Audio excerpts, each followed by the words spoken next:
Hi everyone, it's Kim from Affordably Crafty, and today I'm going to be reviewing basically one of the staples of my fiber and yarn research shelves, and that is this beauty, the Fleece and Fiber Source Book. More than 200 fibers from animals to spun yarn. Oh yeah, and it's 438 pages, and I cannot wait to share this unique gem with you. If you're new here, welcome. My channel is all about teaching you how to stretch your craft dollar and be affordably crafty. Please like, share, and subscribe. Also follow me on Instagram and join my Facebook group where I post about all my steals, deals, and freebies I find in my travels in the crafting world. So, this book, it's heavy.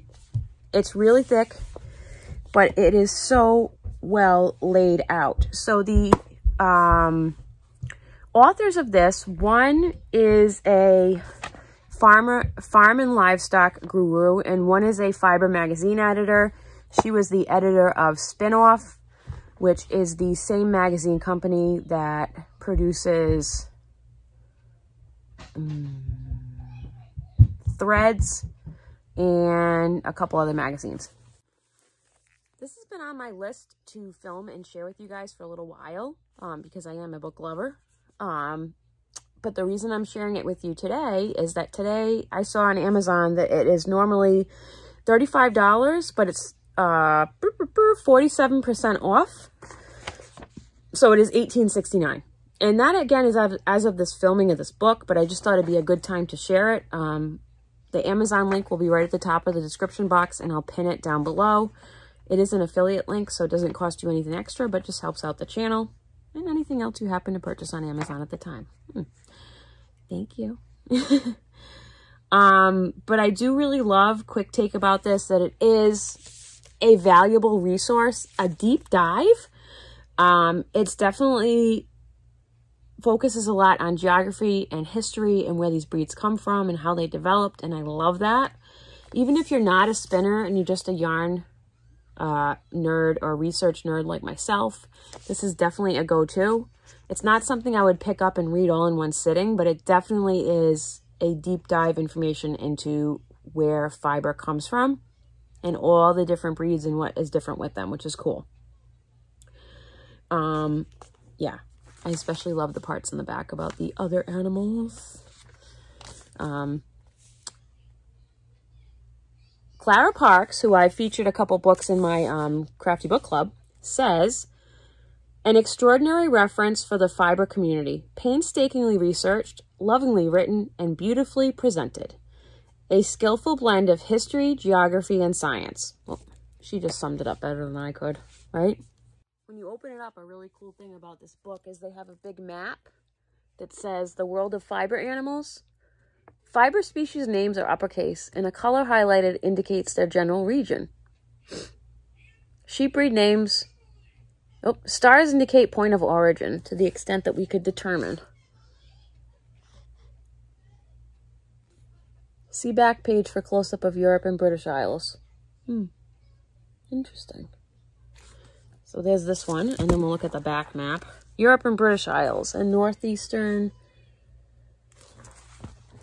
So this is the Europe and the British Isles, the northern and eastern Europe, Australia, and New Zealand. Truly a milestone for the fiber enthusiast, says Priscilla Gibson Roberts. Author of Knitting in the Old Way, Designs and Techniques from Ethnic Sweaters. Ooh, that sounds like an interesting book. I wonder how much history it has in it. Also in the back of this book is an amazing bibliography that is like 6 pages long. If you would like to do some further investigation on that. So they have a large section of different sheep breeds.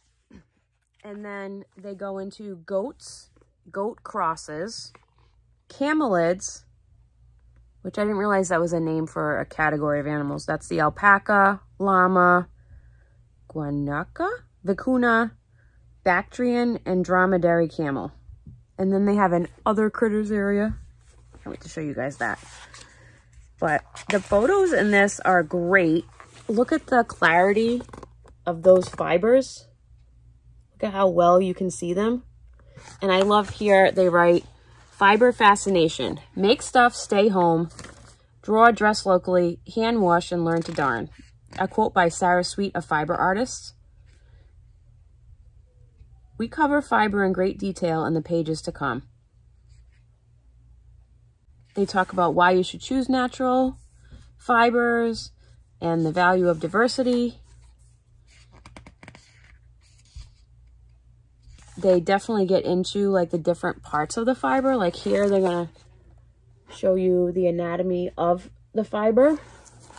So if you're into being nerdy about yarn and a deep dive into research, this is definitely a book that you will very much get into. Okay. Look at that photography. Is that not cool? Like, and then I'm going to show you, I'm going to literally pick a random sheet page here in a second. Stop. Okay, that's not one. That's a family. Let's go to the, can't say that word. We'll go to the next one. The North Ronaldse. Say, this is a heritage breed. I literally just picked one. 10 miles from the north coast of the Scottish mainland lies an archipelago of approximately 70 islands called Orkney. North Ronaldse, the northernmost island in the chain, is one of the larger islands. Although no one knows their exact origin, North Ronaldses are undoubtedly one of the most ancient sheep breeds we have access to today.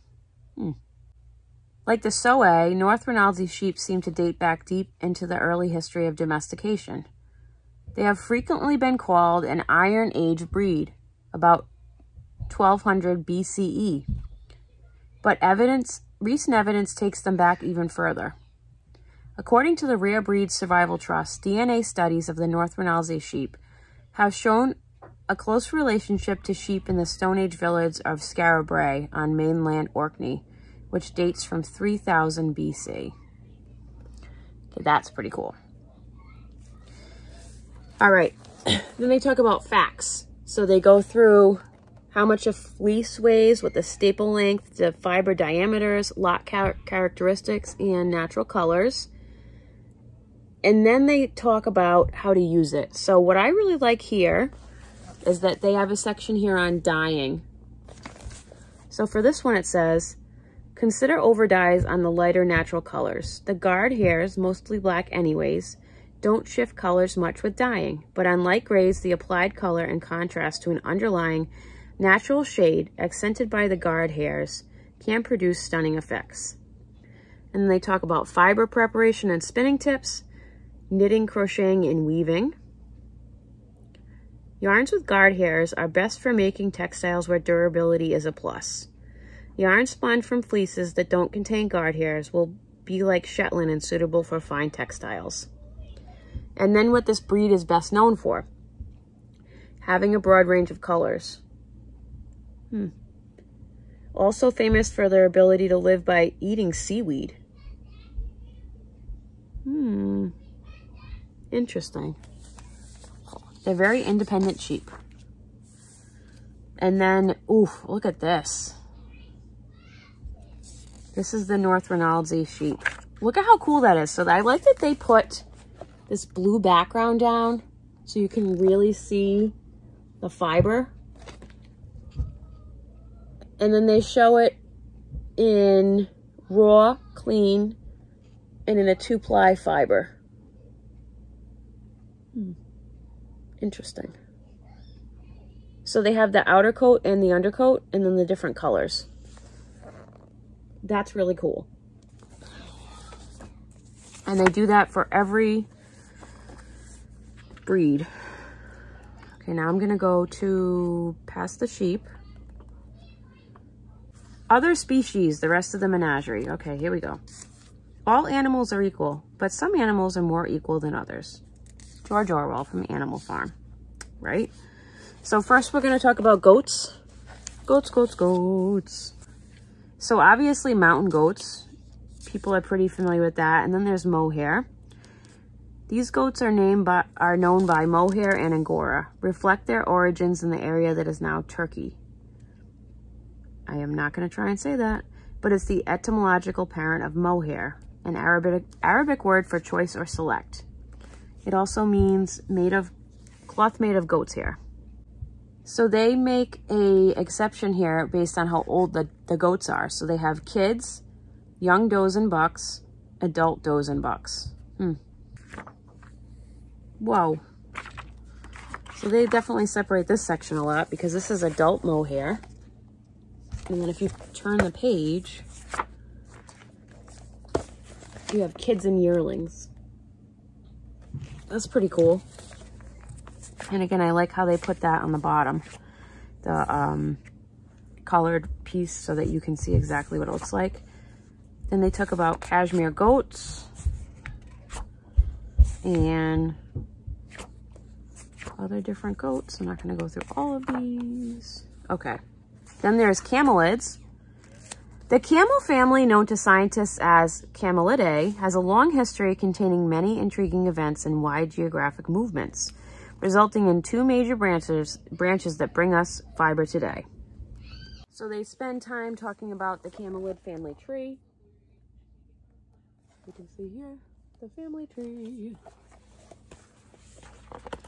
But I like how much of a deep dive this book is. And they talk about alpacas. Woof! Look at that. I don't know if I've ever seen look at how much, that is a lot. What is going on there? Wow. Then they talk about some conservation species like the guanaco, that looks like this. Hello. The vicuna. We talked about this. A lot of these we've talked about before at Yarniversity on Reggie J. Hook Crochet's channel. The vicuna is a wild New World camelid that is thought to have developed almost 2 million years ago. The high plateau, or altiplano of the Andes Mountains, at an altitude of about 12,000 feet above sea level. It produces some of the finest and most desirable down fiber in the world. I will link down below a video of how the vicuna fiber is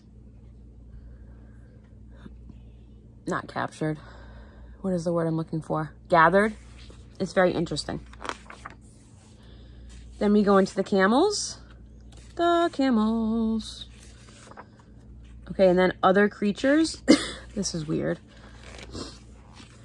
Okay, we have the bison. Bison. If you have raw fiber, expect it to contain massive amounts of dirt that will turn to mud before it's washed out. This is similar to yak. The raw fiber will also contain all of the coats, simultaneously shed or gathered and in need of being separated. Oof. That is a lot of steps. Oh, the dog, wolf, and cat. There you go. So they're talking about the corgi, the akbash, the border collie, and the Belgian tervuren.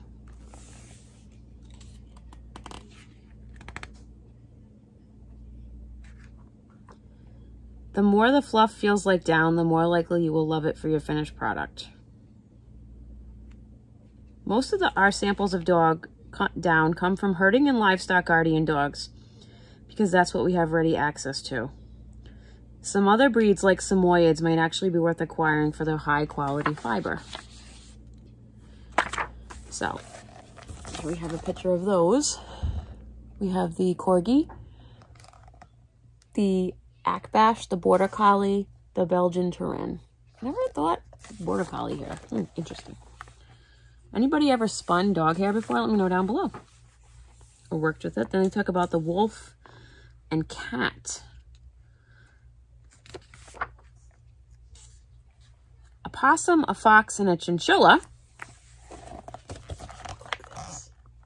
Interesting. The cow, reindeer, and horse. Interesting. The muskox. So here's the muskox.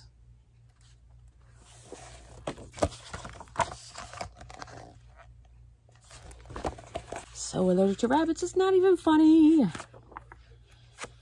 There's lots of Angora rabbits in here. All different kind of Angoras. Here's some of the different Angoras, what it looks like. Woohoo! Let's see. Yak! Yakety yak. Found throughout the Himalayan mountains.